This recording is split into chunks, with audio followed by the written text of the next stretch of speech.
Today we're going to explore some hidden features within Cricut Design Space, and I'm also going to show you some fun designing hacks that'll make you feel like you're crafting like a pro. If we're just meeting right now, hi, my name is Nisha. Welcome to Little Craft Nest. Let's jump onto Cricut Design Space and get started. The first hidden feature I'm going to show you is how to remove the grid lines on your page, and it's really quite simple. All you need to do is go between the two rulers here and you'll see a little tiny square. Click on that square and your grid lines are gone. Click on it again and you've got 1-inch grid lines. Click on it again and you've got a whole pile more. So that is the easiest way to remove your grid lines. I don't know about you, but I love working with a blank screen. The other way to remove your grid lines, which isn't quite as simple, is by going up to your username and clicking on that, then clicking on Settings, Canvas, and here you'll be able to also change your grid lines. And if you need to change your units of measure, you can do that here as well. The next thing I want to show you is how to take a screenshot. And you may be thinking, Nisha, I know how to take a screenshot. But in this scenario, you want to send a picture of your project to a friend or to a client of what you're working on. Maybe you'll be asking them if they want to alter the colors, or if they like the design, or if this is what they were thinking. You don't want to just take a screenshot like this. First, you're going to remove the grid lines like we just did. And then you'll notice around the edges of each layer, there's this very small black outline. Now, if you're cutting this out of vinyl, your project is not going to have that black outline around it. So if you're taking a screenshot of this, the person you're sending it to may not understand that those black lines around the edges won't be there in the final project. So what you're going to do is select all of your layers, then go down to the bottom right and click on Flatten. Now, if you're using a Cricut Joy machine, you might have Cricut Joy selected up here. And since the original Cricut Joy machine doesn't have the print then cut feature, if you have the Joy machine selected, you will not be able to flatten your image. So if you still want to do a screenshot of your project, just change your Cricut machine from the Cricut Joy to anything else. Even if you don't have that machine, you can still select it just for the purposes of doing your screenshot. So when you have all your layers selected and you have a machine selected that does have the print and cut feature, then you can go down to the bottom right and click on Flatten. Now you'll notice all those little black lines are gone and you're getting a truer representation of the project you're working on. I'm using an iMac computer, so on my keyboard, I'm going to click on Shift Command 4, and then I can clip this piece by dragging my mouse over top of my image, letting go of my mouse button, and you can see that saved right there, and my screenshots automatically get saved to my desktop. Yours may get saved to your download folder, and then you'll be able to send this image to a friend. And once you've done that, you can unflatten your image or even just click on the back arrow, and then your design will be back to the way it was and you'll be able to cut out all those pieces of vinyl. Now let's say the background layer in this design was white. So let's change that layer to white. So now our background layer is blending in with our canvas and it's kind of hard to see. So one thing you can do is change the background color of your canvas. And it's one of my favorite things to do, especially when working with lighter colors. So to do that, go below the layers panel and click on where it says blank canvas. And then at the top of your screen, you'll see that everything is grayed out here except for color. So click on color and then you'll be able to change the background of your canvas. So now we have a nice gray background and we're able to distinguish the background white of our image from the background of our canvas. Another hidden feature in Design Space allows you to hide parts of your design without erasing it. So what you're going to do is go over to the layers panel. Let's hide that bottom white layer. We can find that layer here by clicking on it. And right beside that layer, you will see an eye. Click on that eye And now that layer has disappeared out of sight. So if you were to press make, that layer would not show up. But it has not completely disappeared because we can always just go back to the layers panel, click on that eye again, and that layer is back again. You can also select all of your layers and then go over to the layers panel. Let's group those all together at the top. And then you can hide that complete group of layers. So beside group, we'll click on that eye and our screen is blank again. But if we ever want to recall that image again, all we have to do is click that eye again. Next, I'm going to show you a design trick which will lead us into a Design Space hidden feature. So let's say you have a thin font like this. This is DTC Spring Charm. And if you were cutting this out with vinyl, let's say you're doing this very small and you were a little worried about weeding something so small, but you just love this font but wished it was just a little thicker. What you can do is go up to the top and click on offset. And rather than having this big offset going around all your words, we're going to make it much smaller. So I'm going to grab this little dot and bring it really close to the center. And you can see our blue outline got much smaller, but I want it even smaller. So I'm going to type at the top 0.02 inches and then click on apply. And you can now barely see that blue line going around each of the letters. So let's click apply again. And our word just got a whole lot thicker. It's going to be a little tricky to see, but we do have two layers here. So let's pull these apart. So this is our original text, and this is our offset layer. So what you can do is just keep this offset layer and get rid of the original text. Or you can line them back up again, go to align and center those. And then you can just go down to the bottom and click on combine, and you can either click on unite or weld.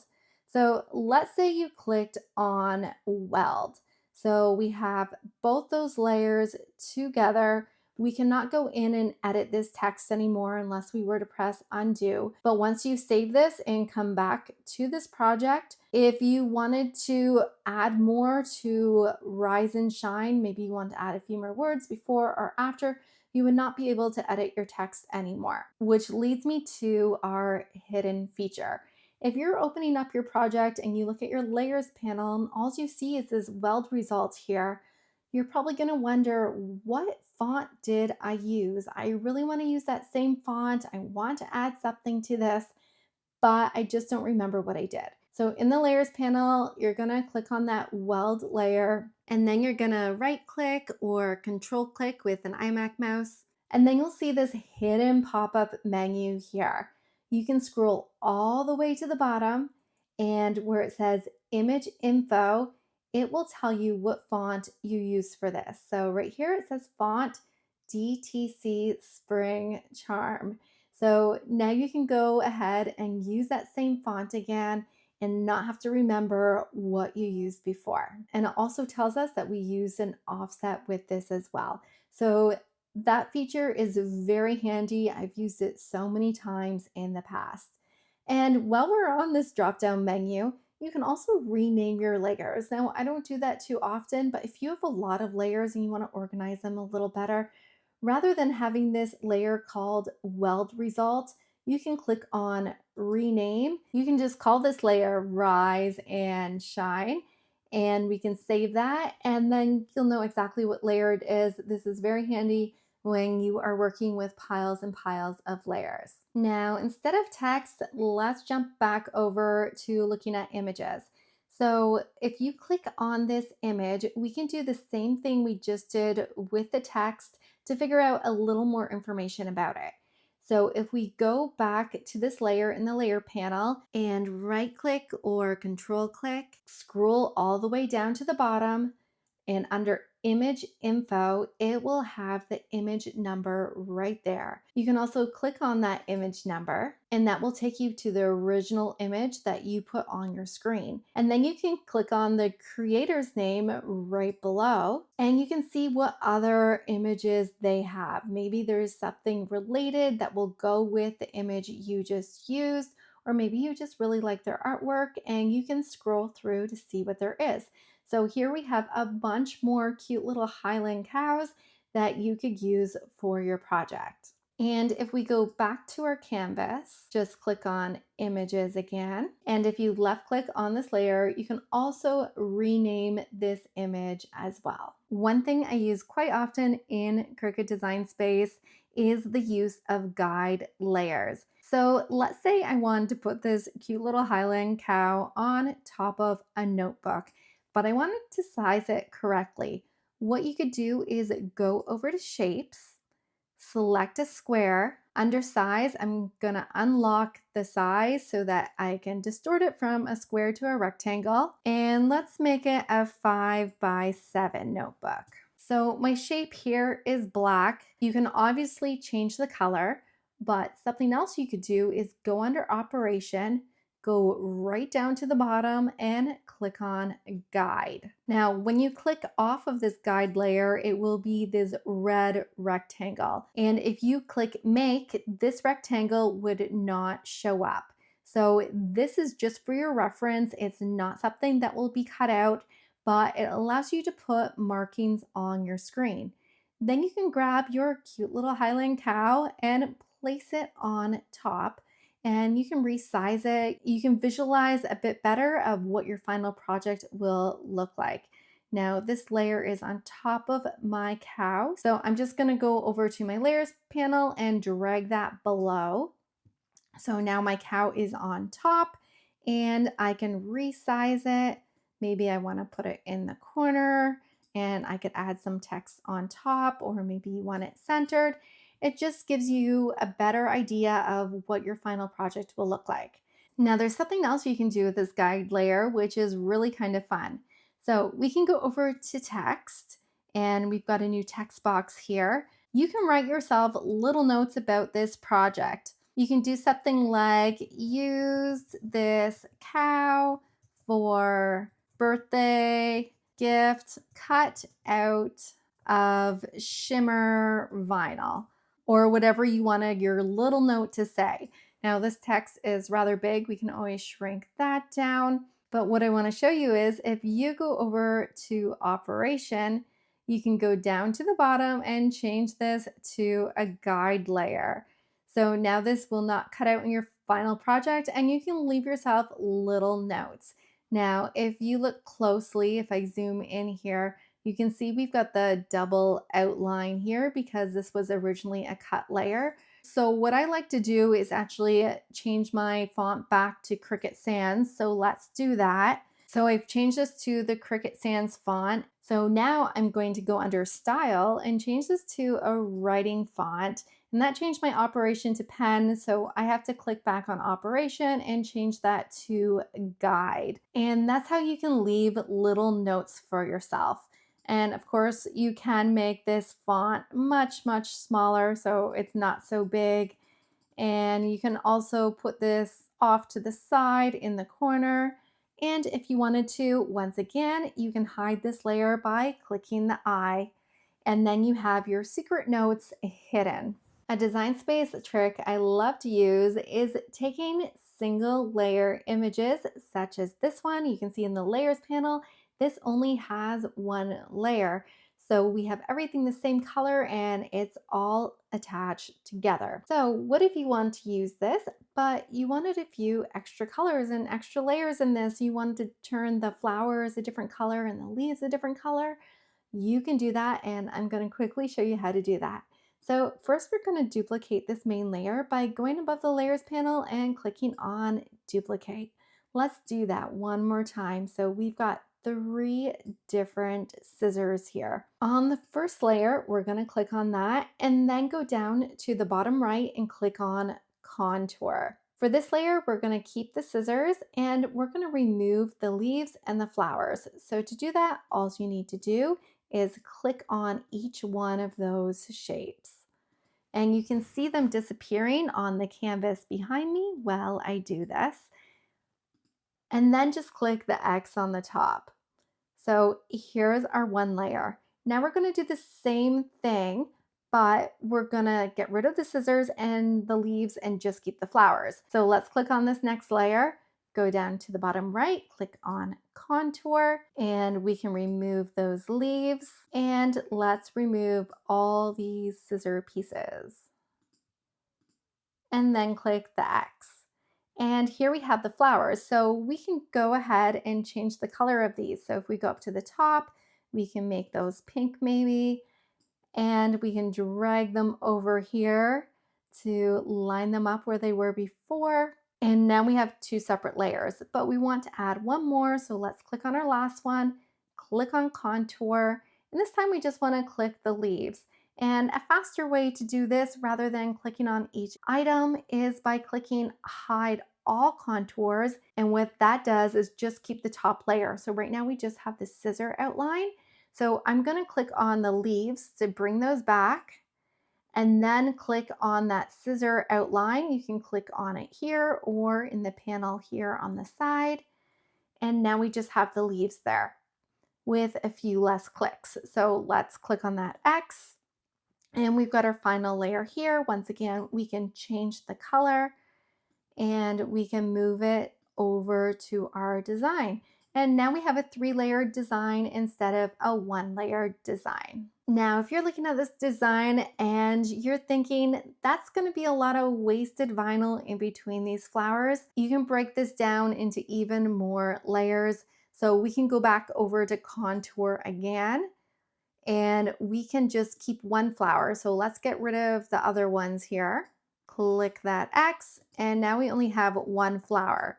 So we can place this flower over here, and then we can duplicate that flower 3 times. So above the layers panel, click on that 3 times. And now when this goes to cut out, there won't be all this empty space in between. These little pieces can cut out all right beside each other, and then you can place them on your design after you cut it out. So the contour feature can really come in handy when you want to create more layers. A feature in Design Space that I often find gets underutilized is color sync. So if you go above the layers panel, you may or may not have realized beside the word layers here, it says color sync. So if you want to play around with your colors a bit, maybe you want all these flowers to be yellow instead of pink.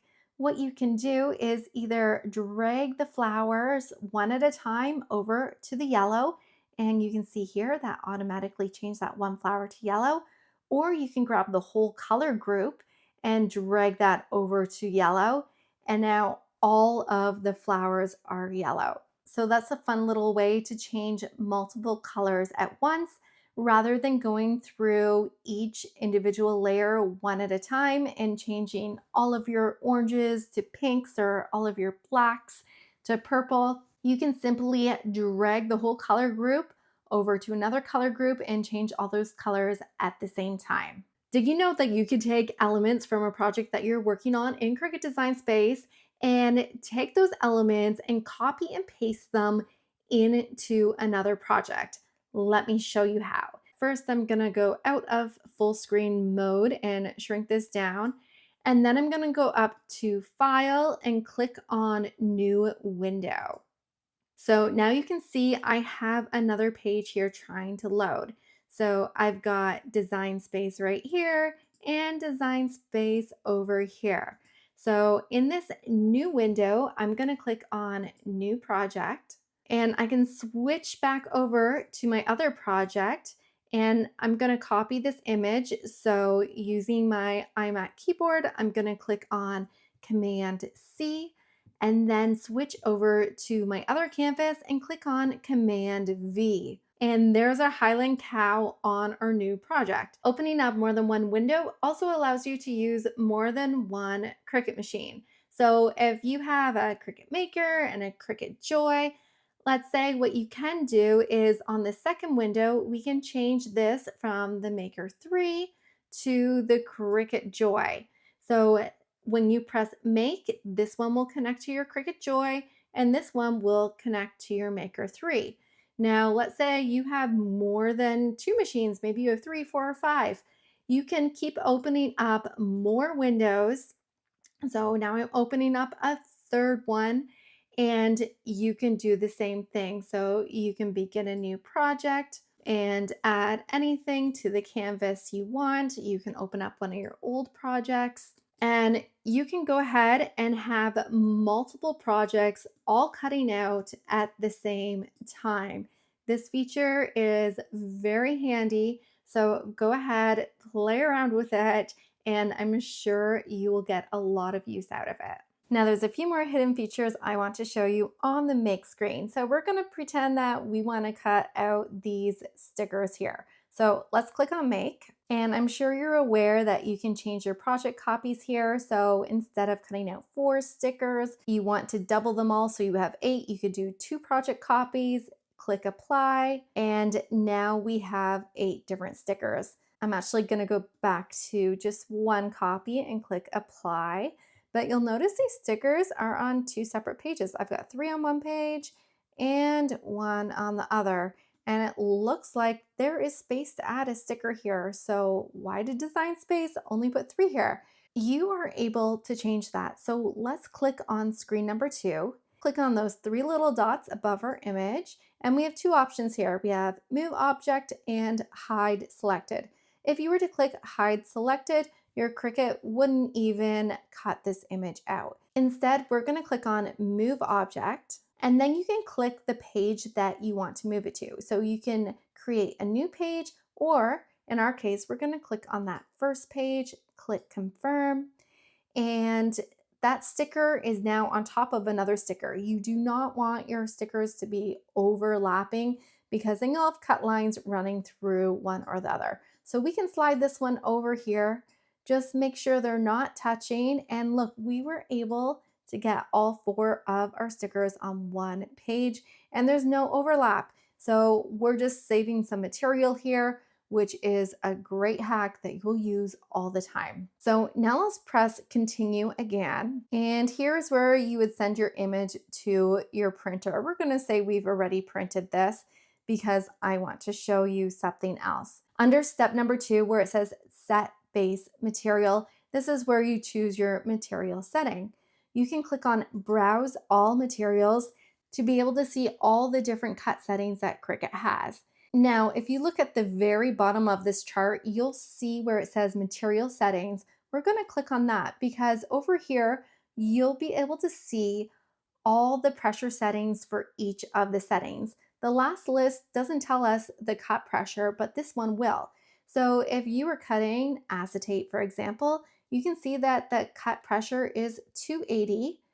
It does 2 passes around your design, and you'll be using the fine point blade for that material. And so it gives you so much more information about your cut settings over here. But let's say you are cutting material that is not listed here. For example, one thing I often do is put a laminate sheet on top of my stickers, and I have had to make my own cut settings. So what you can do here is look through the cut settings, look for a material that seems close to what your material is, and gauge your pressure from that point. So if you scroll down and you see that printable sticker paper has a pressure setting of 230, but you've decided to add a laminate sheet over top of your sticker paper, you're like, I'm going to need more pressure than that. Or you may want your machine to do more than one pass around your sticker. So you have the option to either edit one of these settings here. I usually don't edit the Cricut settings. I find they're usually quite accurate if you're using Cricut material. So I usually just make my own setting. So in order to do that, you'd scroll down to the bottom of this list and then click on Add New Material. So then you can type in something like sticker with laminate, and you can even write the brand of material that you're using so you know. And then you can click on Save. And here is where you would adjust your pressure settings. So maybe you've done a bunch of test cuts and you realize the setting of 281 cuts your material really well and you only need one pass. So you can leave this piece off, but you can do several passes if you wanted to. And you can also change the type of blade you are using. So once you finish that, you can click on Save, and then you'll have your own material setting. Another way to get to the custom cut settings screen is from your canvas. You can click on your username at the top right-hand corner, then click on settings, and then you can click on machines. And then the second last option here says custom material settings. So you can click start, choose the machine you're using, and then you'll be taken to the same pressure settings that I showed you before. And again, you can scroll down to the bottom here and add new material. Being able to add your own custom cut settings is very helpful because Design Space will remember those cut settings for you that you have made. So you don't have to write down those cut settings somewhere on a loose piece of paper and then lose that piece of paper. They are all saved in Design Space for you. I'd love to hear what your favorite hidden feature is in Cricut Design Space. And if you think I've left one out, let me know what that is in the comments and we can learn from each other. I hope to see you on more crafting adventures.